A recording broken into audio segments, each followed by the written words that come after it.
Donc là, juste si quelqu'un peut utiliser le petit mode chat pour me dire que ça fonctionne bien, que vous m'entendez bien, ça serait apprécié.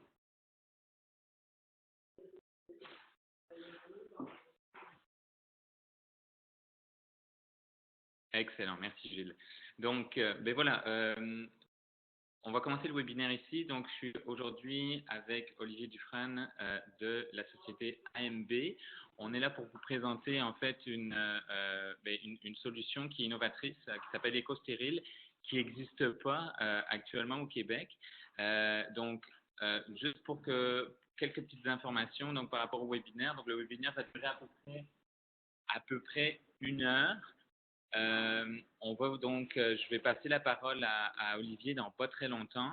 Le webinaire va être enregistré comme vous venez de l'entendre. Il va être accessible sur notre site formation synergiesantéenvironnement.org et donc vous pourrez en fait diffuser ça à vos contacts et aux personnes qui ne peuvent pas aujourd'hui écouter la formation. Donc sans plus tarder, je transmets la parole à Olivier qui va faire sa présentation. Donc, bonjour à tous. Permettez-moi d'abord de vous souhaiter la bienvenue et de vous remercier pour votre présence. Je pense qu'on va passer un petit temps ensemble et avancer sur un sujet, je pense, qui nous concerne tous et qui est un sujet assez spécial et sensible, particulièrement dans le monde et particulièrement au Québec. Avant ça, je voudrais remercier Jérôme pour son organisation et pour d'avoir mis tout ça en place. C'est très apprécié et tout ça a été très très bien géré dès le début. Et donc, on va s'adonner à ce que ça soit bien géré jusqu'à la fin de ce webinaire. Donc voilà. Donc, je vous propose éventuellement, si vous avez, parce que moi je vous entends pas, si vous voulez me couper ou si vous avez des questions immédiates, de passer par le chat, c'est ça que j'imagine. Mais l'idée, dans un premier temps, c'est je vais faire un petit monologue qui va durer une dizaine de minutes pour balayer un peu la problématique de la gestion des déchets biomédicaux et les solutions proposées dans le monde, pour après expliquer en quoi consiste EcoStérile. Idéalement, j'aimerais vous montrer une petite vidéo qui va durer environ 5 minutes, mais que je trouve assez révélatrice et qui va quelque part mettre sur image tout ce qu'on va dire ici dans le PowerPoint et rendre un peu plus concret et répondre à vos questions avant que vous en ayez sur les divers détails de la technologie. C'est pour ça un PowerPoint c'est bien, mais une vidéo c'est toujours plus explicatif. Donc voilà. Alors, de quoi est-ce qu'on parle aujourd'hui? J'ai juste un petit... Ah, voilà. Voilà. Parfait. Donc, le traitement, donc on va parler du traitement des déchets hospitaliers, traitement des déchets biomédicaux. En France ou en Belgique, on va parler des DASRI. Que constituent les DASRI? C'est les déchets d'activités de soins à risque infectieux. Donc ça correspond pas mal à tous les déchets potentiellement dangereux que peuvent générer un hôpital. Donc tous les déchets qui sont en contact avec les patients, tous les déchets qui pourraient présenter un risque. Alors après, les lois et les règlements, on va y revenir tout à l'heure, sont différents d'un pays à l'autre. La définition de déchet biomédical peut être tantôt extensible dans certains pays, tantôt restrictive dans d'autres pays. Ici au Québec, est réglementé réglementé par le règlement des déchets biomédicaux, on y reviendra tout à l'heure, qui est mis à jour plus ou moins une fois par an, mais qui n'a pas grandement évolué depuis une vingtaine d'années. Donc, sans plus tarder, on va voir de quoi est-ce qu'on parle. Donc, dans le monde, on parle de cette définition des déchets hospitaliers, déchets biomédicaux, qui va être, quand elle est grande, correspondre à une grande quantité de déchets par lit par jour dans un hôpital. Quand elle est plus restrictive, ça va être une petite quantité de kilos par lit par jour. finalement, vous pouvez vous demander qu'est-ce qui est extensible, qu'est-ce qui est restrictif. Je vais prendre un exemple très concret. Dans les maisons de retraite, les langes, ou dans les hôpitaux aussi, les langes les langes usagés évidemment, sont-ils considérés comme un déchet biomédical ou pas? Dans certains pays, oui, dans certains pays, non. Par conséquent, ça peut augmenter assez rapidement la quantité de déchets. Mais bon, de manière générale, où est-ce que les déchets, de quoi est-ce qu'on parle? C'est les seringues, c'est les pansements, c'est les bistouris, c'est tout ce qui est potentiellement contaminé. Petite précision aussi, ça implique aussi, rentre dans cette catégorie-là les déchets internationaux, donc les déchets qui peuvent être qui sont, sont issus des avions, des bateaux, dans les aéroports, qui sont considérés comme potentiellement dangereux aussi, qui viennent d'ailleurs. Donc, de combien de déchets on parle? Pour vous donner une petite idée, en France, on parle de 170 000 tonnes par an. Un pays comme l'Inde, par rapport aux chiffres qu'on a, 330 000 tonnes par an. Et au Québec, on estime la production annuelle de déchets de 20 000 tonnes par an. Alors, quels sont les risques associés à ces déchets? Évidemment, on ne parle pas d'un déchet banal, ni d'un déchet ménager qui pourrait partir à la décharge comme ça.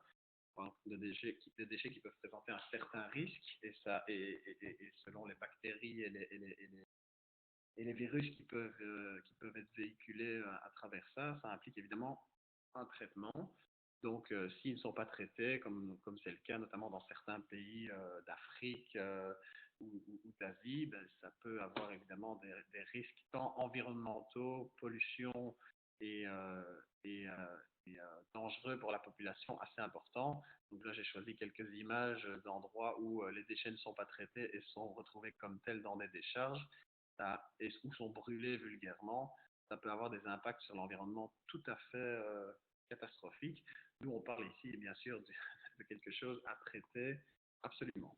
Alors la question qu'on se pose tous, c'est comment les traiter? Qu'est-ce qu'on fait avec ces déchets-là? Quelles sont les technologies que le marché ou qui sont proposées à travers le monde pour traiter ces déchets-là? Je reviens rapidement sur ma définition. On ne parle pas ici des déchets chimiques ni radioactifs qui constituent tout à fait une autre catégorie de déchets hospitaliers, pas hospitaliers, mais qu'un hôpital peut générer, une quantité tout à fait marginale et négligeable, mais qui devra être traitée selon d'autres formes qu'on va vous présenter aujourd'hui. Donc ici, on parle des déchets biomédicaux. Et aussi, ça c'est important, ça sera le cas pour la technologie éco-stérile, les déchets anatomiques pathologiques, donc ce qui est déchets humains qui peuvent être traités par la technologie éco-stérile, ce qui n'est pas le cas de toutes les technologies dont on va parler. Donc ce qu'on se rend compte à travers le monde, c'est qu'il y a des tendances liées à sortir de l'incinération.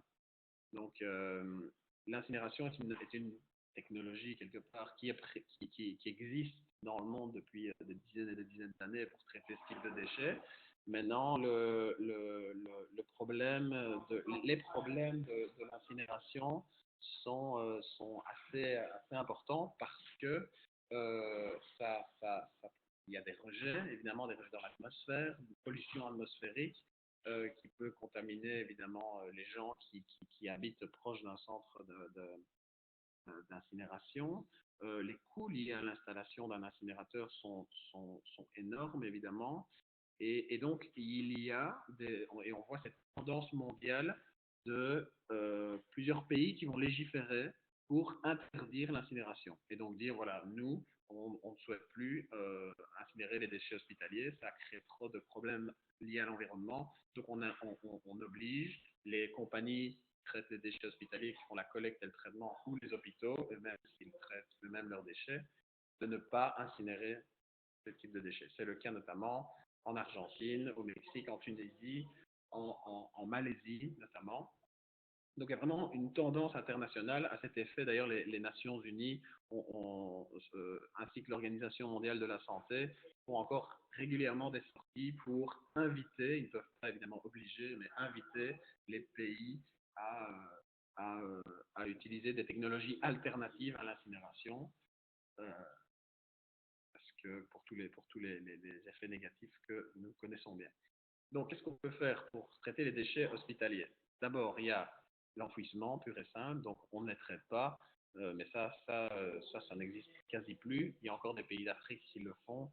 Je reviens d'ailleurs récemment du Gabon, où là, ça s'en va, j'étais là la semaine dernière, ça s'en va en décharge, et ça crée d'énormes problèmes, parce qu'après, ça s'infiltre, les bactéries et tout s'infiltre dans les nappes phréatiques, et puis ça se retrouve dans l'eau, et ça crée des problèmes de santé publique énormes. Donc ça n'existe plus, ou presque plus. L'incinération, on vient d'en parler. Il y a des traitements des traitements chimiques qui constituent donc à stériliser les déchets avec des produits chimiques. Il y a quelques technologies qui offrent ça. C'est relativement cher parce que ça implique l'utilisation de produits chimiques, et ça pose des problèmes aussi parce qu'il faut traiter quand même certains rejets chimiques liés à la technologie. Après, on va parler, et c'est ça aujourd'hui qui va nous intéresser, de la banalisation. En quoi consiste la banalisation? La banalisation consiste à faire du déchet dangereux biomédical un déchet banal, donc non dangereux, déchet urbain, domestique, et donc passer de ce déchet dangereux à ce déchet non dangereux qui peut alors suivre la filière des déchets ménagers et donc partir en décharge en toute sécurité. Pour ça, deux technologies existent dans le monde. La technologie thermique à vapeur d'eau, donc c'est l'autoclave, qui est utilisée ici principalement au Québec. C'est utilisé partout dans le monde, mais au Québec, c'est ça qu'on utilise aujourd'hui, soit au sein de divers hôpitaux, soit au sein des prestataires privés qui font la collecte et le traitement des déchets. Ça, c'est la première technologie qui existe depuis très longtemps, qui peut être soit avec un broyage pour que le déchet ne soit méconnaissable, soit sans broyage et le déchet reste alors tel quel, mais banalisé après traitement. Et la deuxième possibilité, celle dont on a parlé aujourd'hui, qui est offerte par EcoStéril, c'est le système thermique à micro-ondes, donc qui consistera à banaliser les déchets à l'aide de micro-ondes, et donc qui ne va pas utiliser, ce sera un des avantages principaux qu'on va ressortir, qui ne va pas utiliser d'eau pour traiter ce déchet, parce que vous comprenez déjà bien à l'avance que quand on traite avec de l'eau et de la vapeur d'eau un déchet dangereux, il va y avoir un rejet d'eau contaminé qu'il faudra traiter à son tour.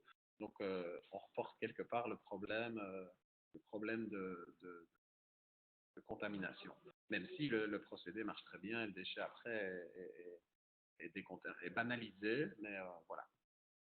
Donc notre procédé, comme je l'ai dit, c'est un système à micro-ondes, donc qui permet de chauffer le déchet à cœur.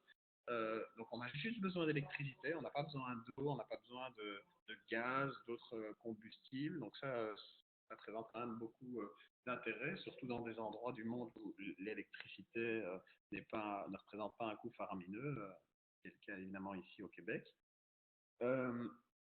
Une fois encore, ici, on parle de tout type de déchets médicaux, y compris les déchets pathologiques. Alors là, je vais arriver directement à mon dernier point que vous voyez ici. On parle d'un broyat sec et fin avec une fine granulométrie. Pourquoi ça? Pour arriver au système juste après.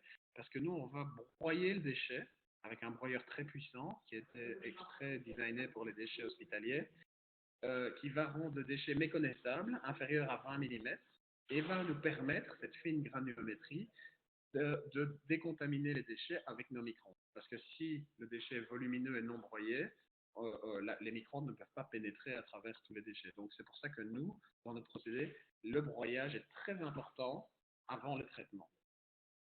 Et c'est important de dire ça parce que quand on a créé il y a 15 ans cette technologie, c'était clairement aussi une tendance mondiale, c'était d'inviter à faire, quand on ne parle pas ici d'incinération, on parle des autres traitements, à faire un broyage avant de traiter le déchet.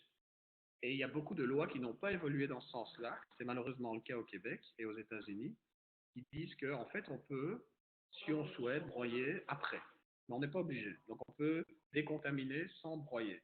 Donc ça amène qu'il y a beaucoup de technologies extrêmement basiques d'autoclave, comme on en a parlé avant. Ils vont prendre tous les déchets hospitaliers avec tout le volume qu'ils ont, les pulvériser d'eau de vapeur, et donc le déchet va sortir avec le même volume pour aller en décharge. Au niveau réduction de volume, il n'y a rien, et surtout au niveau efficacité de la décontamination, ça crée beaucoup de débats et ça, toujours aujourd'hui, ça crée toujours beaucoup de débats parce que vous imaginez bien qu'un conteneur de 60 litres avec des aiguilles contaminées au milieu, qui se retrouve au milieu lui-même d'un grand bac dans cet autoclave, eh bien, il n'y a pas de certitude que la vapeur d'eau, la chaleur peut pénétrer à l'intérieur de ce bac-là et donc que la seringue qui se trouve au milieu d'un batch peut sortir décontaminée. C'est pourquoi, si on broie tout, on est beaucoup plus sûr que le système de décontamination, qu'il soit en vapeur d'eau au micro-ondes, pénètre au cœur du déchet. Donc ici, le but de créer une machine qui va juste utiliser l'électricité, c'est que ce soit 100% écologique, de diminuer fortement les odeurs, parce que vous imaginez bien que c'est un déchet qui a une certaine odeur, évidemment, particulière. Alors si en plus on y ajoute de l'eau, l'odeur est carrément épouvantable. Donc ceux qui connaissent bien les autoclaves, la gestion d'un autoclave ne peut clairement pas se faire dans un environnement fermé, proche de chambres de patients au sein d'un hôpital. Et si ça se fait au niveau industriel, pour des prestataires privés, ben, ça doit se faire dans des zones extrêmement réglementées à cet effet, ce qui n'est pas le cas pour EcoStéril. EcoStéril vraiment permet d'installer cette machine notre petite machine, parce qu'on a plusieurs gammes, on va en parler tout à l'heure, dans les hôpitaux et proposer une solution écologique, sans odeur et adaptée aux hôpitaux, tout comme être installé dans des zonings industriels pour le traitement des déchets, sans que ça présente un problème. Quand on parle de la réduction microbiologique, ça atteint ici 6 log 10, ça c'est le standard obligatoire, légal, à travers les pays les plus stricts. C'est le cas au Québec, c'est le cas en France, c'est le cas aux États-Unis. Et donc, que ce soit de l'autoclave ou du micro-ondes, on atteint ce niveau de décontamination qui est évidemment la base que nous parlons. Donc, la technologie EcoStéril, je vais passer ça assez rapidement. Je pense que la vidéo va beaucoup plus expliquer de quoi on parle et être beaucoup plus concrète. Ça, c'est notre plus grosse machine, l'EcoStéril 250, qui peut traiter jusqu'à 300 kg par heure. Donc, c'est quand même des grosses quantités. Et cette machine va plus être destinée aux prestataires de services. Donc, ici, au Québec, on a entre autres Stericycle. Ben, c'est des compagnies comme ça qui vont être nos clients pour ces machines-là parce que c'est pour des gros gisements, c'est des grosses quantités de déchets. Et donc, comme vous pouvez l'imaginer, avec une taille pareille, il n'y a pas beaucoup d'hôpitaux pour se permettre d'installer ça dans leur facilities en anglais, ouais, dans leur bâtiment, exactement.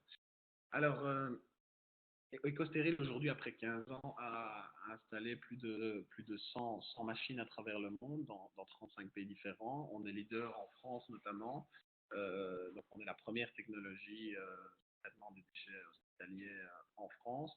On est certifié, c'est évidemment important, et homologué partout dans le monde, certification européenne. Ministère français de la Santé et de l'Environnement. On a commencé par ça il y a 15 ans, parce qu'en tant qu'une société belge, c'était facile de travailler avec la France. Et la France avait vraiment les normes les plus strictes au niveau du mondial pour le traitement et vraiment la décontamination des déchets hospitaliers.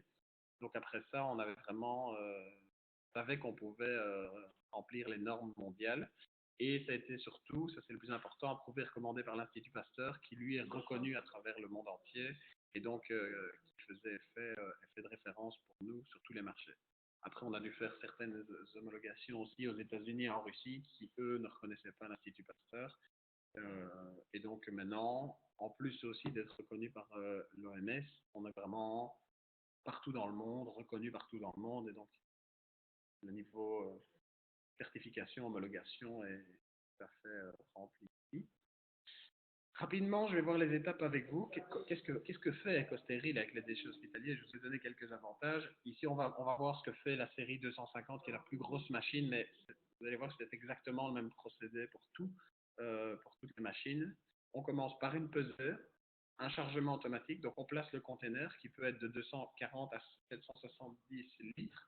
Donc, le container, dépendamment de ce qu'utilise l'hôpital ou la société de collecte de traitement des déchets, qui sont effectivement, je parle de ces deux types d'utilisateurs, parce que c'est vraiment nos deux types de clients à travers le monde. Ce sont soit les sociétés privées qui collectent et qui font le traitement dans leur usine, moyennant coût, et ça coûte très cher aux hôpitaux, soit les hôpitaux eux-mêmes, qui eux alors décident de ne pas sauver sur les coûts importants liés à la collecte et au traitement, et donc de traiter eux-mêmes leurs déchets. Ça va être une plus petite machine, mais le procédé est exactement le même. Peser, on va peser le déchet avec le conteneur qui va s'adapter à ce qui est utilisé dans le pays ou dans l'hôpital. Chargement automatique, donc il n'y a absolument pas besoin de main-d'œuvre, ça se lève tout seul comme un ascenseur ici, et ça va déverser les déchets dans une trémie de chargement, qui est ici, en haut. Ça, c'est la première étape. Ensuite, après arriver dans la trémie, ils vont être broyés par un broyeur qui a spécialement été fait pour les déchets hospitaliers. Et il va être broyé grâce à une grille qui est située en dessous du broyeur à moins de 20 mm. Et une grille qui a été aussi pensée avec certains angles pour qu'une aiguille, par exemple, ne puisse pas traverser le broyeur et ne pas être inférieure à 20 mm. Donc ça, c'est très important. Le broyeur aussi est fait de manière à ce que s'il y a un imbroyable, un déchet qui n'a pas sa place dans les déchets hospitaliers, exemple, une prothèse en titane ou dans certains pays, vu qu'on vend ça à travers le monde, on doit être préparé à n'importe quelle éventualité. On a déjà retrouvé, je donne toujours l'exemple qui est assez amusant, à faire à cheval là-dedans. Ça n'a absolument rien à voir. Eh bien, ici, les axes du broyeur vont bloquer, inverser leur sens pour retirer la pièce qui est imbroyable. La machine s'arrête. Il y a une décontamination chimique de cette trémie qui se fait, qui permettra à l'opérateur de retirer cette pièce défectueuse et de repartir. Évidemment, vous comprendrez ce qui est important ici, c'est qu'on parle de déchets hospitaliers. C'est quelque chose de très important. Donc, c'est des machines qui doivent fonctionner 24 heures sur 24, être fiables et ne jamais s'arrêter. S'il y en a une seule dans les 100 machines à travers le monde qui s'arrête, eh bien, le stérile peut fermer boutique. Donc, c'est vraiment très important que ce soit des machines pensées et conçues, que ce soit dans la maintenance préventive ou dans la maintenance en général, et par rapport aux déchets aussi, fonctionner 24 heures sur 24, 7 jours sur 7, et traiter les déchets jour après jour. Donc après, le déchet, une fois traité, ça c'est la troisième étape, il va être envoyé par une vis sans fin ici, dans les caissons micro-ondes. Et le but de la technologie micro-ondes est de chauffer rapidement, à presque 100 degrés, les déchets, ça va prendre à peu près 3 minutes, de chauffer les déchets rapidement à 100 degrés. Et ça, c'est le but du micro-ondes. Pour après, c'est la troisième partie, ils vont être maintenus en température. On ne voit pas ici, mais c'est dans une trémie qui va être ici sur le côté. Vous allez le voir sur la vidéo. Ils vont être maintenus pendant presque 1 heure à 100 degrés. Et donc, la formule des costériles et des micro-ondes, c'est 1 heure à 100 degrés. Et c'est un procédé continu. Donc, évidemment, on ne doit pas attendre que tout ça soit fini pour charger. La machine, dès que la trémie qu'on a vue précédemment ici est vide, l'opérateur aura déjà posé le bac suivant, il se charge automatiquement. Donc c'est un procédé continu. Ça, c'est vraiment une différence par rapport aux autres technologies. Ça n'a pas besoin de main-d'œuvre, juste une personne qui peut être la même, qui fait collecter les déchets partout dans l'hôpital et qui charge la machine. Et donc tout se fait de manière continue. On ne doit pas attendre un cycle chargé, déchargé. Il n'y a pas d'utilisation de main-d'œuvre à ce niveau-là. Donc, ici, 100 degrés pendant 1 heure, et sort donc à la fin, ici, un déchet impossible à reconnaître, relativement sec, mais qui n'a pas eu une addition d'humidité liée au traitement, qui n'a pas d'odeur, et qui est donc prêt à aller à la décharge et assimilable à un déchet ménager. On peut à travers ça faire des tests. Il y a ici d'ailleurs à l'entrée de la vis de transfert une possibilité d'insérer, selon les réglementations locales, des tests avec une bactérie particulière et la récupérer ici et faire les tests à J+1, J+7, J+30 pour voir s'il n'y a pas de résurgence bactérienne. Ça c'est souvent demandé dans beaucoup de pays. Et donc, qu'est-ce qu'on peut faire avec ce déchet-là? Soit il va en décharge, et donc réduction de volume décontaminé et suit la filière des déchets ménagers, soit il est valorisable. Il est valorisable pourquoi? Parce qu'il y a beaucoup de plastique, et on peut donc récupérer d'une certaine manière après le plastique avec une autre machine qui permettrait alors de récupérer environ 70-75% de plastique, et là ça intéresserait notamment les cimentiers qui pourraient en faire un combustible. Donc on est vraiment ici dans un procédé de waste to energy, où d'un déchet dangereux on va finalement pouvoir faire de l'énergie. Donc c'est ça qui est intéressant, ce qui n'est pas le cas avec un déchet qui sort d'un autoclave, qui lui est complètement plein d'eau et donc qui inclut qui est sec. Je viens de voir une question de Monsieur André Maillot par rapport à la définition des déchets médicaux. Alors, est-ce que ça inclut les médicaments? Non, ça n'inclut pas les médicaments. Les médicaments, c'est une bonne question. Les médicaments font partie d'une autre catégorie de déchets, les médicaments périnés, qui doivent, de manière légale, être traités encore par incinération. C'est partout dans le monde.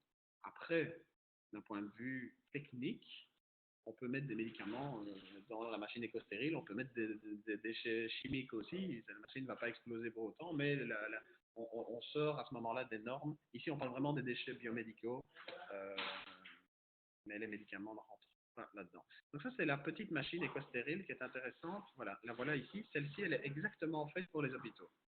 Assez compacte, elle tient sur 20 mètres carrés. 20 mètres carrés, donc c'est assez petit, et avec une hauteur de 3 mètres et demi. Donc ça prend quand même un petit espace, mais c'est tout à fait faisable. Elle peut même être mise à l'extérieur. Enfin bon, ici au Québec, c'est peut-être pas l'idéal l'hiver, mais voilà, ça c'est l'espace qu'elle prend. Alors ici, vous allez retrouver les phases du traitement. Chargement manuel ici. On amène les déchets, pouvant charger jusqu'au plus gros conteneur de 660 litres. Et je vois ici une question, qu'est-ce qu'on fait avec les déchets bio liquides et cytotoxiques? Donc les liquides, ça prend aussi ça, hein, la machine, ça rentre dedans. Cytotoxiques, là on rentre dans les déchets chimiques. Donc ça c'est une autre catégorie. Par contre les déchets liquides, tout ce qui est sang, liquide humain et autres contaminés, sont parfaitement traités, rentrent dans le procédé. Donc tout ce qui est déchets chimiques, ils sont à côté. Alors, est-ce qu'il est possible d'adapter le convoyeur pour alimenter la petite machine? Absolument. Donc, toutes les machines sont adaptables aux containers, et on va arriver aux containers qui sont utilisés. Et je vais arriver à la deuxième machine qui est l'EcoStéril 75+, qui est celle-ci, qui est exactement la même, et je pense que ça répond à la question de Monsieur Venn, correspond exactement à la 75 qu'on vient de voir avant, mais avec un chargement automatique. Donc ici, on a enlevé l'escalier, on vient charger le bac de 360 litres et directement, il va aller amener tous les déchets ici dans la trémie. Après, si les bacs sont plus grands, on peut toujours adapter sans aucun problème. Les machines, ce qui est important, elles sont toujours adaptées aux besoins de l'hôpital ou du prestataire, de manière à remplir les exigences qu'il aurait, la logistique locale, tout. Évidemment, vendant ça dans tous les pays du monde, et on a à chaque fois des demandes différentes liées à ça. Donc ici, les deux machines que je vous ai montrées, celle-ci et celle-ci, peuvent traiter jusqu'à 100 kg par heure. Donc c'est quand même pour des hôpitaux de grande taille, disons. Sur qu'une petite clinique d'une cinquantaine de lits n'a pas grand intérêt à ça. Et donc, ce n'est pas du tout, ceci est adapté aux hôpitaux. Je vois une autre question. Si, par le broyage, il n'y a absolument rien qui génère de contaminés. Il y a quelque chose d'intéressant, c'est quand la trémie s'ouvre, vous allez le voir ici, ça c'est la grosse machine, la 125, donc ça qui peut traiter jusqu'à 175 kg par heure, c'est la machine moyenne en fait, et la grosse, qui est ici, la 250, quand la trémie s'ouvre, il y a une succion d'air qui permet de s'assurer qu'il n'y a pas d'envol de particules ou autre, parce que quand on est au niveau du broyage, on travaille encore dans un environnement théoriquement contaminé. Donc il faut que chaque fois que la trémie s'ouvre, on soit certain qu'il n'y ait pas de rejet possible. C'est assez important. Dans la réalité, il n'y en a pas vraiment, mais quand on a designé la machine justement pour être en accord avec les législations les plus strictes, on a prévu ce système de succion d'air et traitement de l'air à travers différents types de filtres et rejets, sans aucune, qui permet qu'il n'y ait pas de danger pour les opérateurs. Donc ça, c'est la plus grosse machine. Vous voyez donc ici, chargement, trémie de chargement, broyage, transfert micro-ondes avec les micro-ondes ici, et tout au bout, la trémie de maintien en température et la vis de sortie pour un déchet impossible à reconnaître. Là, ici, on voit un exemple d'un centre de traitement classique Ça, c'est avec une grosse machine. Donc, on est dans le cadre d'un prestataire privé. Et vous avez la machine ici, les camions qui arrivent, les bacs de 660 litres contaminés, pardon, ils arrivent ici, les camions, ils sont contaminés là. On charge un homme qui s'occupe de la machine, mais qui n'a pas grand-chose à faire. Il s'appelle la même personne qui décharge les bacs, qui les lave et qui les remet dans le camion, parce que la machine, il y a juste à appuyer sur le bouton. Chargement, sortie des déchets, et puis ici, il y a un container pour stocker le déchet broyé et non contaminé.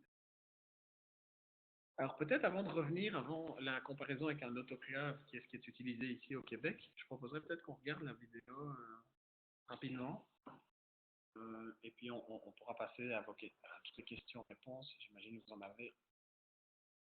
Est-ce qu'on regarde celle du centre de traitement? Oui. Celle-là? Oui. Ok. J'ai choisi une vidéo particulière qui n'est pas la vidéo promotionnelle éco-stérile. J'espère que vous allez l'entendre. Normalement, oui, parce que ça va sortir de mon ordinateur. Si jamais vous n'entendez pas, merci de le dire sur le chat, comme ça on va pouvoir essayer d'ajuster ça. J'ai choisi une vidéo assez intéressante. C'est une vidéo, vous allez retrouver toutes les vidéos promotionnelles d'EcoStéril qui résument ce que j'ai dit sur le site et Jérôme, je pense, mettra quelques liens après là-dessus. Donc ça, vous pourrez regarder ça à votre aise plus tard. Ici, cette vidéo-ci est intéressante parce qu'elle a été faite par un client qui est un prestataire, pas du tout à notre demande, c'est eux qui ont fait ça tout seuls, comme des grands. C'est un prestataire de services en Malaisie qui utilise nos machines. On a plus de 10 machines installées en Malaisie et en centre hospitalier et en centre externe, mais gérées par la même compagnie. Donc tous les déchets de la Malaisie, hospitaliers, biomédicaux, sont gérés par la technologie éco-stérile. Puis eux ont fait vraiment cette vidéo qui montre assez rapidement qu'est-ce qu'ils font avec les déchets du départ jusqu'à la fin au traitement. Donc, vraiment de la chambre du patient où on va chercher le déchet jusqu'en fait finalement à l'enfouissement, même après le centre de traitement. Donc, je vais la lancer et puis après, je pense qu'on pourra passer alors à la séance de questions-réponses. Elle est en anglais par contre, parce qu'en Malaisie, c'est anglophone à ce niveau-là, mais si vous avez questions ou que ce soit, notez-les bien, ça fera plaisir de vous répondre après. Voilà, c'est parti.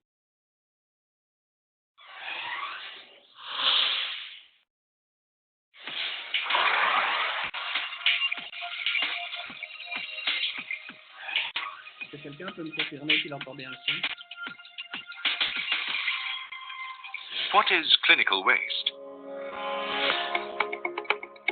Clinical waste is generated from biological and medical sources and activities, such as the diagnosis, prevention, or treatment of diseases. Common generators or producers of clinical waste include hospitals, clinics, healthcare facilities, nursing homes, medical research laboratories, offices of physicians, dentists and veterinarians, home healthcare, and funeral homes. Clinical waste is distinct from normal trash or general waste and differs from other types of hazardous waste, such as chemical, universal, or industrial waste. Medical facilities generate waste hazardous chemicals and materials. They require proper disposal. What controls are there on the disposal of clinical waste? The appropriate handling and disposal of clinical wastes is essential in order to mitigate against adverse health and environmental consequences. In Malaysia, this concern has resulted in clinical waste being classified as scheduled waste, that is controlled under the Environmental Quality Scheduled Wastes Regulations 2005.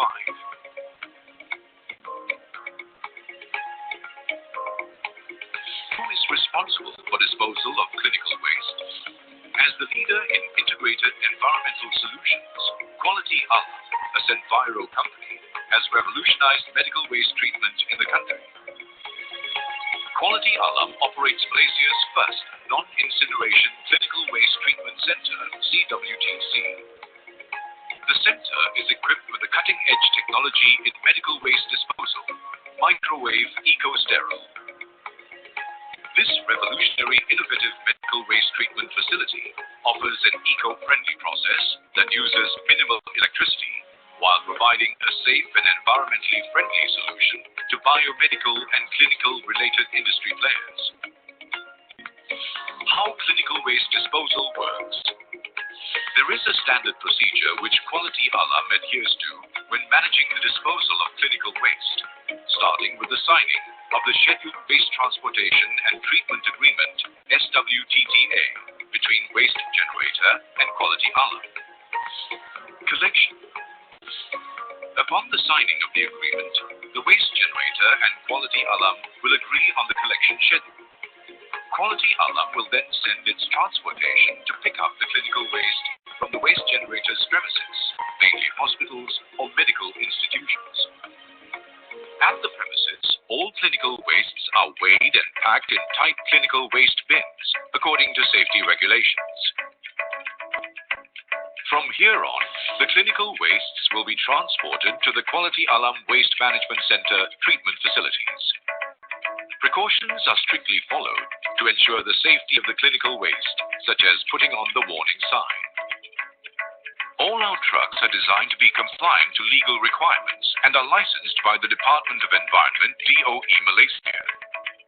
Our trucks are also fully equipped with Global Positioning Satellite GPS tracking system to enable close monitoring at all times, and blower system to maintain a low temperature in the storage compartment of the truck. Upon arrival at the Quality Alam Waste Management Center, the truck and its loads will then have to go through the weighbridge, and the driver will declare the loads and fill up related documentation. After being weighed and documented, clinical waste is transported to the Clinical Waste Treatment Center. Microwave eco-sterile advantages. At Quality Alam, we offer the most innovative technology in medical waste disposal, the Microwave AMB Serial 250 Eco-Sterile. It is zero-emission technology and no harmful effects with an eco-friendly process. No need for water, no steam, no burning or smoke, and is capable of processing up to 250 kilograms per hour. And the residues from the process are inert and landfill ready. Disposal process. The hopper will unload the clinical wastes into the shredding machine, while the excessive loads are stored away in the cold room with a temperature not exceeding 6 degrees Celsius. The shredding process will transform the clinical wastes, including sharps and needles, into tiny pieces, and then it will continue the process in the microwave system. At this stage, a bacteria test is carried out to ensure the clinical waste residue is sterilized, in line with the safety reading according to the Environmental Act. Before the final stage, the entire treated residue of the clinical waste will be stored in the holding tank and screwed out into the residue bag. When everything is packed and ready, the residue is then loaded into a lorry for its final stage. The lorry will then transport the sterilized waste to the secured landfill for final disposal. As a specialist in managing the clinical waste in the country, Quality Alam is continuously introducing the best and innovative technology in medical waste disposal for future sustainability.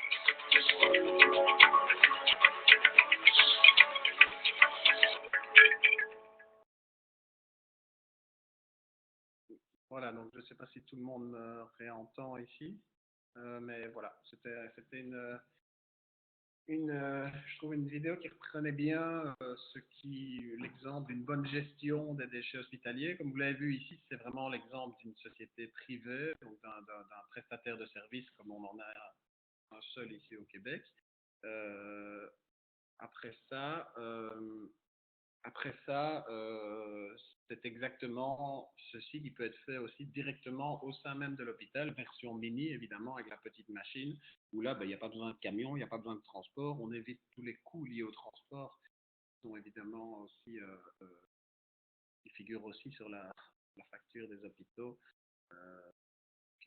qui augmente vraiment le coût du traitement de ce type de déchets. Donc ça permet aussi donc d'installer une petite machine dans l'hôpital lui-même pour que l'hôpital puisse gérer lui-même tous ces déchets-là. Peut-être avant de passer à ça, on pourrait faire un tour de table pour voir s'il y a des questions pour passer à la différence avec un autoclave. On va allumer le son. Donc là, je vous entends tous. Donc si vous avez d'abord des questions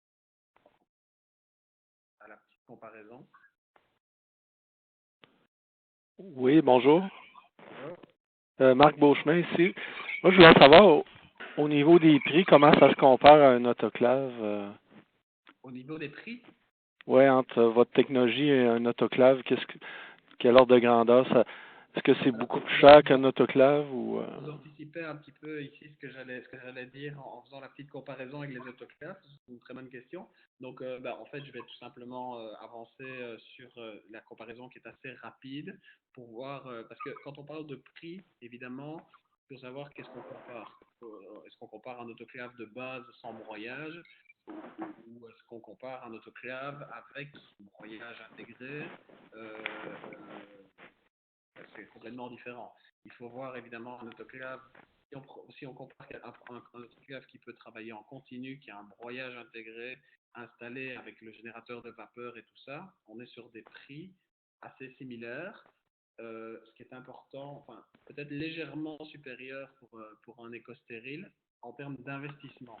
Maintenant, où est-ce qu'éco-stérile va aller chercher tous les avantages dans l'investissement par rapport à un autoclave? De 1 à la durée de vie de la machine. Donc, pour donner une idée de durée de vie, les éco-stériles qui sont installés à travers le monde, premier étant il y a plus de 12-13 ans, fonctionnent toujours 24 heures sur 24. La durée de vie d'un autoclave n'excède jamais 6 à 8 ans, dépendamment évidemment de l'utilisation. Et un autoclave qui est usagé, qui demande une maintenance particulière, ça demande un arrêt complet et c'est des maintenances extrêmement lourdes et importantes parce qu'un autoclave qui n'est pas bien géré peut émettre des risques d'explosion. C'est un peu comme une cocotte minute. Et je vous invite d'ailleurs à taper autoclave explosion sur Google. Vous allez vraiment trouver à boire et à manger sur la thématique. Donc évidemment, tout ce qui est maintenance d'un autoclave est très important parce qu'il y a des risques s'il y a une mauvaise maintenance, des risques dangereux pour des vies humaines et encore plus si on est dans un hôpital. L'idée n'est pas qu'il y ait une explosion dans l'hôpital pour un autoclave qui a mal été entretenu. Donc ici, ce n'est pas du tout le cas avec l'éco-stérile. L'éco-stérile, c'est 100% mécanique. Donc c'est une machine où, quand il y a des interventions de maintenance à faire, eh bien, c'est juste des petites pièces qui sont toujours livrées avec la machine.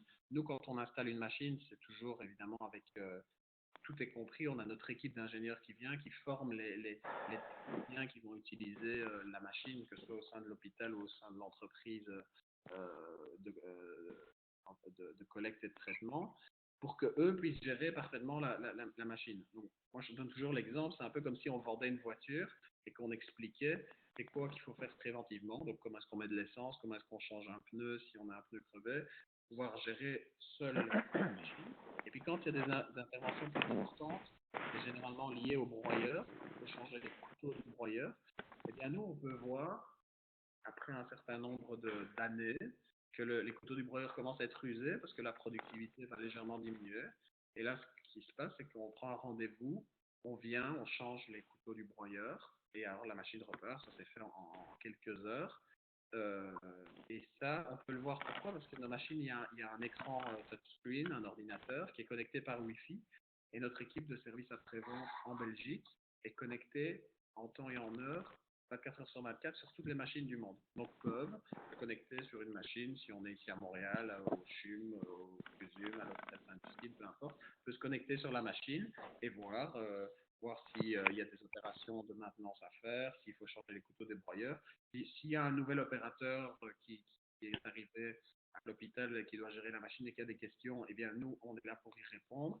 Parce que, comme je l'ai dit tout à l'heure, c'est des machines qui doivent fonctionner 24 heures sur 24, 7 jours sur 7. On peut pas une machine à l'arrêt quelque part. C'est vraiment important. Donc, ici, par rapport à un autoclave, on gagne beaucoup d'argent sur le coût de maintenance, sur la durée de vie, sur le fait qu'on n'utilise pas d'eau, qu'on n'a pas besoin de générateur de vapeur, qu'on n'a pas besoin d'un broyeur en plus. Et donc, pour répondre à votre question, au final, finalement, l'investissement dans une machine éco-stérile va être plus cher qu'un autoclave au départ, mais si on fait un business plan, ne serait-ce que de même pas 5 ans, le retour sur investissement est est très intéressant. En fait, quand on prend le coût de dollars par tonne ou par kilo en moyenne, eh bien, on est moins cher qu'un autoclave. Mais l'investissement est plus cher. Je ne sais pas si vous me comprenez à ce niveau-là. Mais c'est Ouais. le retour sur investissement. Le business plan, c'est clairement plus intéressant, l'éco-stérile. Et c'est souvent l'erreur que font les gens qui ont un budget euh, à, à partie pour le traitement des déchets, vont aller à la technologie la plus cheap et vont devoir changer de technologie tous les 4-5 ans, ou du moins la bill à la fin de l'année va être beaucoup plus élevée en termes de composants, de maintenance, de temps d'arrêt, de main-d'œuvre aussi, parce que c'est important, comme j'ai dit, éco-stérile, il n'y a pas besoin d'avoir un opérateur à côté de la machine tout le temps. Ça peut être la même personne qui fait le tour des services, collecte les déchets et utilise la machine, qu'un autoclave, ne serait-ce que par les risques que ça encourt et la gestion d'un batch, parce que c'est toujours des procédés par site, comme vous le voyez ici, alors que nous, c'est un procédé continu. Il y a toujours besoin d'avoir quelqu'un il y a toujours besoin d'avoir quelqu'un à côté de la machine, ce qui n'est pas le cas d'éco-stérile. Donc, on y gagne aussi beaucoup en main-d'œuvre. Merci. Il y a d'autres questions?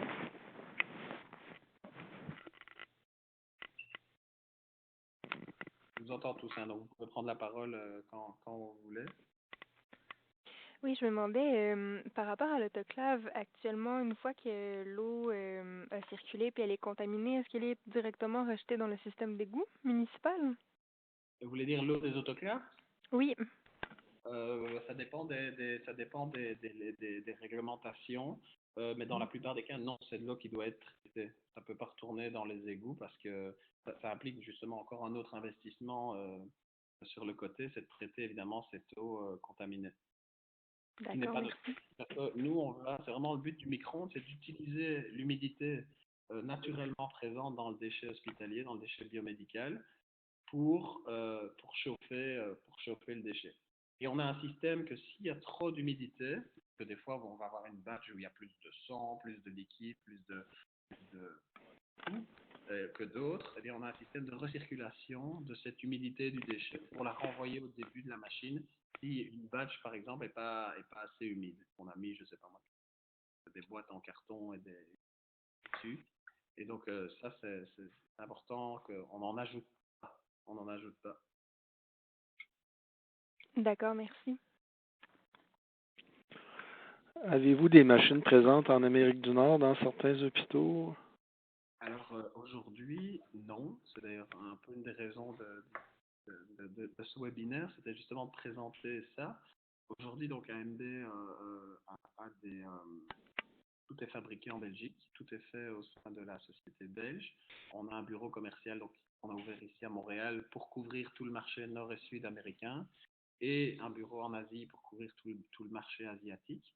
Aujourd'hui, après 5 ans donc, de présence à Montréal, force est de constater qu'on a installé une machine dans tous les pays d'Amérique latine, sauf, sauf ici. Okay. Pourquoi on n'a pas eu l'occasion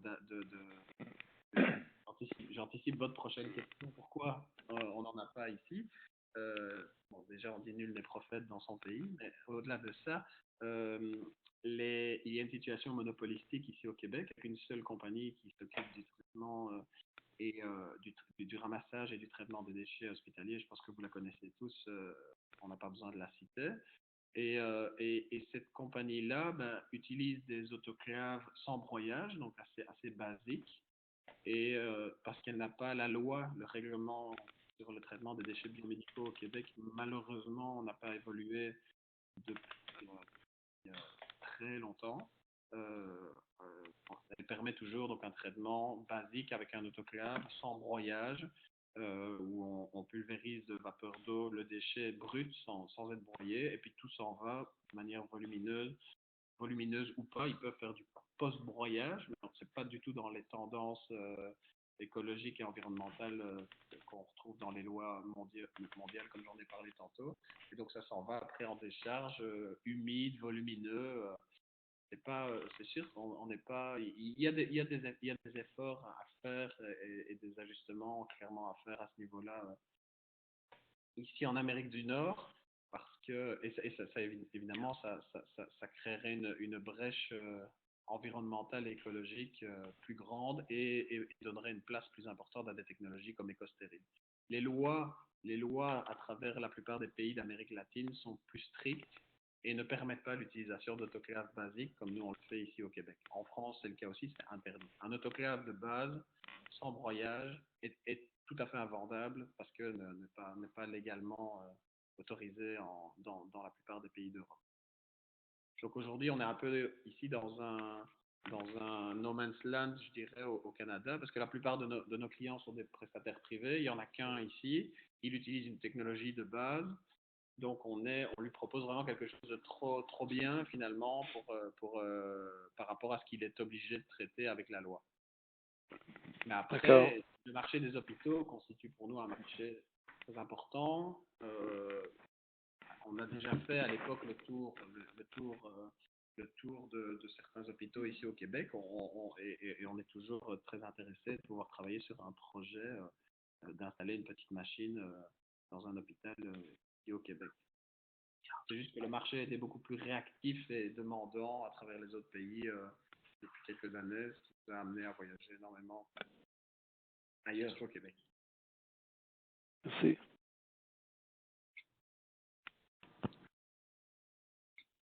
Il y a d'autres questions? Oui, je trouve votre système intéressant, ce qui est étant écologique, mais je me demande est-ce que vous offrez l'option d'un service de collecte qui nous obligerait pas à acheter la machine? Vous voulez dire un service de ramassage. Un service de ramassage, vous voulez dire? Oui. Non, aujourd'hui, nous n'offrons pas de service de ramassage au sens où nous sommes une compagnie qui ne fait que fabriquer les machines. On est fabricant finalement de machines, de solutions pour le traitement des déchets hospitaliers. Si on devenait quelque part prestataire et qu'on compétitionnait d'autres prestataires, eh bien, on serait un peu quelque part concurrent de nos clients. Donc ça, nous ne l'avons jamais fait.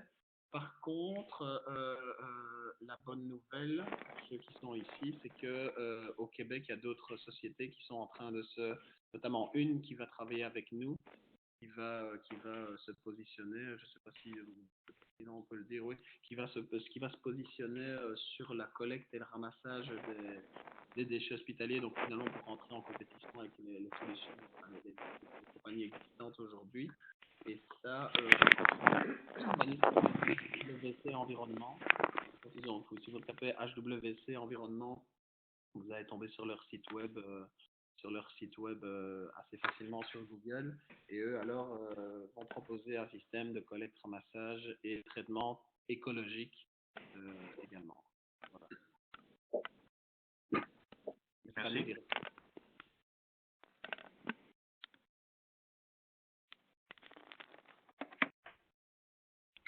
Autre question? Oui, moi c'est Marco Lemay. Excluant le coût d'achat, d'acquisition du système écostérile ou d'un autoclave, est-ce que tu peux nous donner une idée une ordre de grandeur sur le coût de traitement à la tonne ou au kilo, un ou l'autre? Pour vous donner une idée, bon, évidemment, ça dépend de l'utilisation de la machine, ça dépend de la grandeur de la machine. Évidemment, la grosse machine, le coût est moindre parce que les quantités sont plus grandes de déchets. Ouais. Et la petite est un petit peu supérieure. Mais enfin, on est dans des ranges de 80 à 150 $ par tonne pour le traitement, tout compris. Incluant l'investissement de la machine, évidemment. OK, incluant l'investissement. Bien sûr, bien sûr. Oui. Donc, on parle ici de l'investissement, des pièces de rechange, de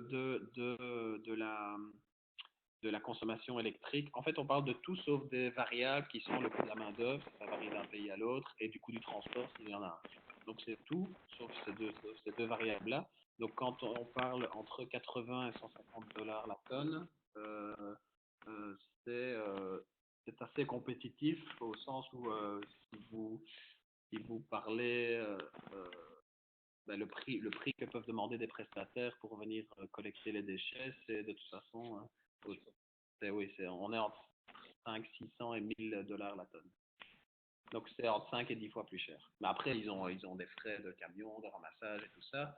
Donc ils font vite monter l'addition. Mais c'est sûr que pour un hôpital qui décide d'installer une petite machine in situ et qui compare le coût d'investissement de la machine avec sa facture annuelle pour le ramassage et le traitement des déchets hospitaliers, il rentre très très vite dans ses frais. Très très vite.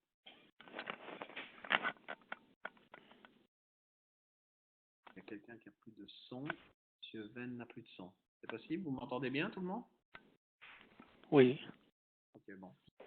C'est pareil. Est-ce qu'il y a une question suivante?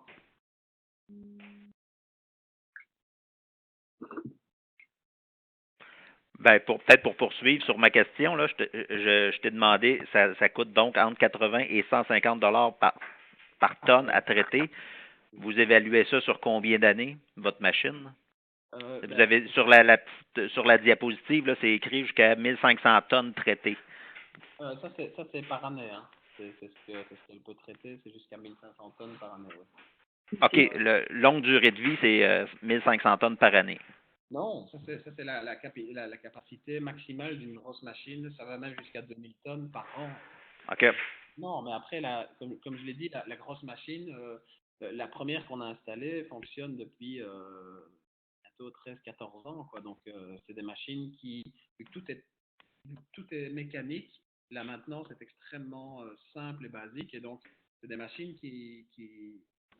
il y a plus, ça n'existe pas encore. On n'a pas eu une machine qui ne fonctionne plus parce qu'elle est trop vieille, elle est cassée ou elle ne traite plus les déchets parce que la maintenance de base, encore une fois, est très facile et permet donc une durée de vie. Aujourd'hui, je vous dis 13-14 ans parce que le premier prototype éco-stérile est sorti il y a 14 ans et donc l'expérience, chaque année, nous invite à augmenter la durée de vie de nos machines. Mais quand on fait le business plan, je pense que c'est intéressant. Quand je parle ici de 80 à 150 tonnes, c'est sur un business plan d'environ 6-7 ans, tenant du fait que après ça, la machine, on évalue que la machine est complètement remboursée, n'a plus de valeur, alors qu'elle en a clairement encore une. Donc si on fait, si on adapte ce calcul par rapport à la durée de vie de l'expérience que nous avons aujourd'hui de 13-14 ans, alors vous divisez tout par deux et on arrive à 40 dollars la tonne. Donc évidemment tout ça, c'est des chiffres qu'il faut travailler évidemment avec quand il y a un intérêt avec la quantité de déchets que l'hôpital traite, la facture qu'il a pour le ramassage, le budget dont il dispose. Et c'est du cas par cas, évidemment. Hein. Une machine utilisée 24 heures sur 24 à rentabiliser en moins d'un an, alors qu'une qui est utilisée 6-7 heures, ça va prendre peut-être 2-3 ans. Quoi. Mais tout est variable, mais dans tous les cas, moi, ce que je peux vous dire de mon expérience, c'est que et c'est ça que je dirais quand même une fierté d'EcoStéril, c'est qu'on est complètement transparent. Nos 100 clients, on les donne à tout le monde. Ils peuvent recevoir un appel de tout le monde demain et qu'ils sont tous satisfaits. Et c'est nos meilleurs vendeurs. Après, nous vendre notre concept, c'est chouette, c'est une belle technologie qui a beaucoup d'avantages et qui positionne très bien sur le marché. Après, nous, on est clairement pas impartial, alors que nos clients, eux, le sont, et que ce soit des hôpitaux ou des prestataires privés, la satisfaction est de 100% ici, quoi, clairement. Et le retour sur investissement est variable selon les calculs, les quantités. C'est difficile de dire des chiffres comme ça ici parce que c'est une truc là, c'est plus gros que 4 livres. Un doré ici, puis un doré. Dans les éco-stériles que vous avez installés, c'est quoi les tonnages qu'ils traitent annuellement là, en moyenne? Là? Est-ce qu'il y a des petites installations que vous avez faites sur, disons, 100 tonnes, 200 tonnes, 400 tonnes par année? Oui, oui, tout à fait. Donc ça quand on parle de la petite machine, donc l'éco-stérile 75, hein, je vais revenir là-dessus. Donc ça, je vous les renvoie tantôt, les comparaisons avec l'autoclave. On va voir quoi. Donc si on prend l'éco-stérile ici 75, ça c'est parfaitement installé dans plusieurs endroits pour des gisements de 100, 200, 300 tonnes par année. Et puis pour la plus grosse, la 125 ou la 250, celle-ci, c'est des gisements allant jusqu'à 2000 tonnes, dépendamment. Après, nous on dit 1500, 2000, ça va dépendre évidemment de la logistique, du fonctionnement, des opérateurs, d'autres variables, mais une machine comme ça, et vous envoyez une autre à côté, parce que c'est pour avec les ordinateurs qui sont vraiment face l'un à l'autre. On a un opérateur dans un centre de traitement, et vous l'avez vu sur la vidéo, qui charge les deux machines, qui s'occupe de récupérer les conteneurs les deux machines en ligne l'une à côté de l'autre, à près de 4000 tonnes par année. Donc là, on est vraiment sur des très très gros gisements. Donc par rapport à ce qu'on a dit tout à l'heure, à l'estimé de ce que génère le Québec, avec environ 4 machines, 2 usines de 2 machines comme ça, on pourrait avoir une solution globale à l'échelle de la province. J'ai peut-être manqué la première diapositive là, du début de la présentation. Vous avez dit combien de tonnes par année au Québec? C'est un estimé par rapport à... Attends, je vais revenir. C'est un estimé par rapport aux chiffres qu'on a, qui est ici. Donc c'est un estimé de 20 000 tonnes, 20 000 tonnes par an. Ça comprendrait tous les hôpitaux, tous les laboratoires? Toutes les cliniques, exactement. Tout. Ah ouais, OK. Ouais. Mais c'est un estimé, encore une fois. Hein. Je vous dis, on parlait ici de la définition du déchet hospitalier qui peut varier de 1, selon un pays à l'autre, de 1 à 4 kilos par lit par jour d'hôpital. Donc après ça, ça dépend de la définition. Ici au Québec, on est quand même sur un chiffre assez similaire, sur une définition assez similaire à celle en France. Et donc par conséquent, on fait des estimés généralement liés au ratio de la population.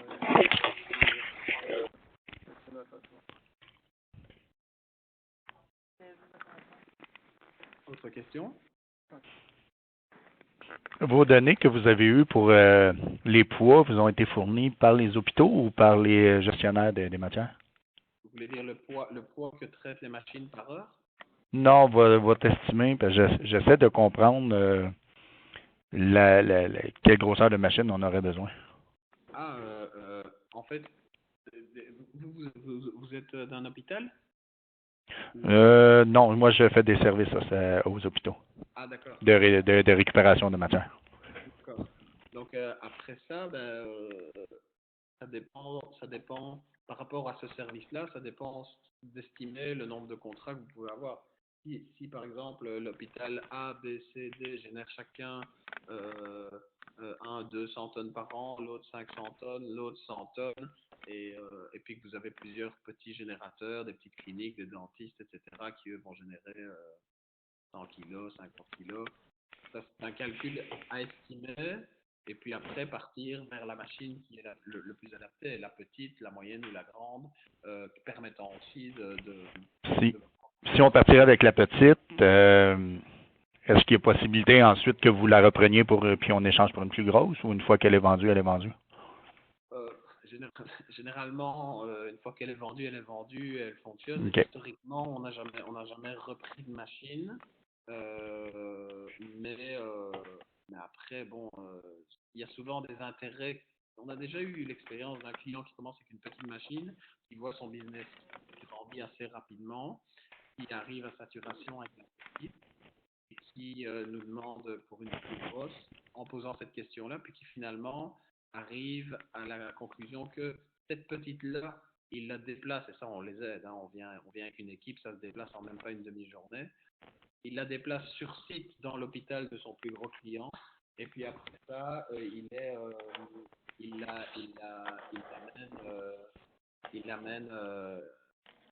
la met sur site, comme ça il n'a plus besoin de traiter les déchets de ce site-là, et puis après il traite avec le OK.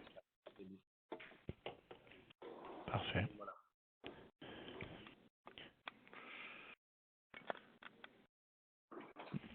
Il y a une autre question? Est-ce que ça va être possible d'avoir vos coordonnées pour entrer en contact avec vous? Oui, oui, avec grand plaisir. Nous, on met nos coordonnées. Regardez, je vais aller jusqu'à la dernière page. Je vous les avez ici. Voilà. Ça, c'est mes coordonnées. Parfait. Ça, c'est mon mail perso. Ici, à Montréal, notre bureau est sur Saint-Laurent, à hauteur Myland. Et donc, après, voilà. Nous, pour des rencontres, évidemment, au Québec, c'est très facile parce qu'on est sur place. Après, oui, le contact ici, le numéro ici même. Je vais le rajouter ici. Ce qu'on va faire, c'est qu'on rajoutera. De toute façon, vous aurez accès au PowerPoint. Oui, c'est ça. On va pouvoir avoir accès à ce document-là. C'est ça, oui. Vous aurez accès à ça, puis aux vidéos aussi. Donc, Parfait. regardez, s'il y a d'autres questions, n'hésitez pas. S'il n'y en a pas d'autres, là, on pourrait arrêter là le webinaire d'aujourd'hui. Donc, je vais vous laisser encore un petit 2 minutes, là, puis à ce moment-là, je couperai la ligne et j'arrêterai là. Dans mon cas, les questions, je vais vous les envoyer par courriel. Excellent. Parfait. On vous répondra avec plaisir. Oui. Oui? Oui, bonjour. Juste une autre question.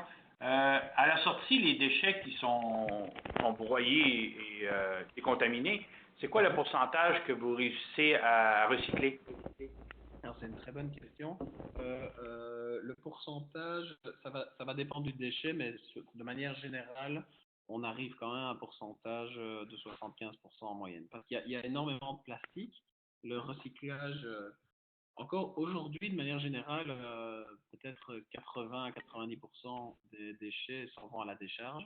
Donc, il y a pas encore enfin, la partie des gens qui font du recyclage n'est pas encore très grande. C'est essentiellement dans les pays les plus high-tech, on va dire.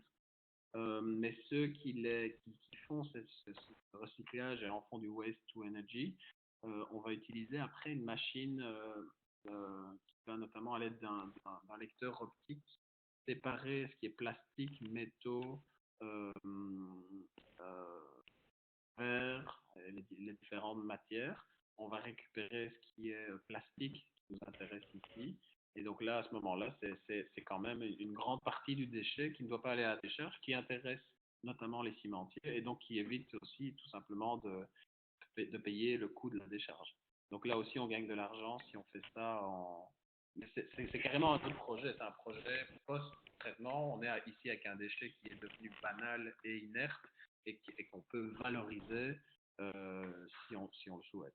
Mais c'est un projet qui peut être rentable aussi exactement. Sauf si vous me permettez, je crois que c'est erroné de penser que les cimentiers peuvent le prendre, parce que je travaille beaucoup avec les cimentiers, puis ils sont pas mal saturés de ces temps-là. Je crois qu'il faudrait vraiment aller avec un processus de tri, puis de valoriser chaque matière indépendante plutôt qu'un cimentier. Ah, ben, peut-être qu'ici, oui, la situation peut être différente et qu'il y a d'autres voies. Oui, les options sont là, les options existent, il n'y a pas de problème. Les options, oui, les options existent. Ici, nous en France, ce qu'on a voulu, c'était un projet séparé qui s'appelait d'ailleurs le projet, nous, la compagnie, la machine, ça s'appelle EcoStérile. Le projet qui avait été lancé il y a quelques années en France et qui a été travaillé, développé avec des cimentiers, ça s'appelait Récit Stérile, justement pour recycler les déchets liés à ça. Après, on a juste exploité cette voie-là avec des cimentiers, mais il est certain qu'il y a énormément d'autres possibilités pour lesquelles on serait aussi. Si vous avez des idées ou des suggestions, notre équipe d'ingénieurs et de recherche et développement serait évidemment, j'en suis certain, ravi d'approfondir d'autres possibilités. Merci. C'est bon. Parfait. Merci beaucoup. Je vous remercie vraiment tous de votre attention. Je vous invite à me contacter si vous avez n'importe quelle autre question, projet, ou qu'on peut vous aider à réfléchir, que ce soit à un hôpital ou à l'externe, pour un projet afin de traiter écologiquement et économiquement les déchets au Québec. vais laisser la parole à Jérôme et tout ça. Et voilà, merci tout le monde. Merci à tous. J'espère que ça vous a, ça a répondu à vos attentes. Juste petite information technique. Donc, on a enregistré le webinaire aujourd'hui. Après-midi, je vais tout mettre en ligne. Donc, d'ici fin de la journée, demain matin, vous aurez accès à la fois à la formation, au PowerPoint, puis aux différentes vidéos qui présentent les machines. Donc voilà. Je vous souhaite une belle journée, un bon après-midi, bon appétit. Merci beaucoup.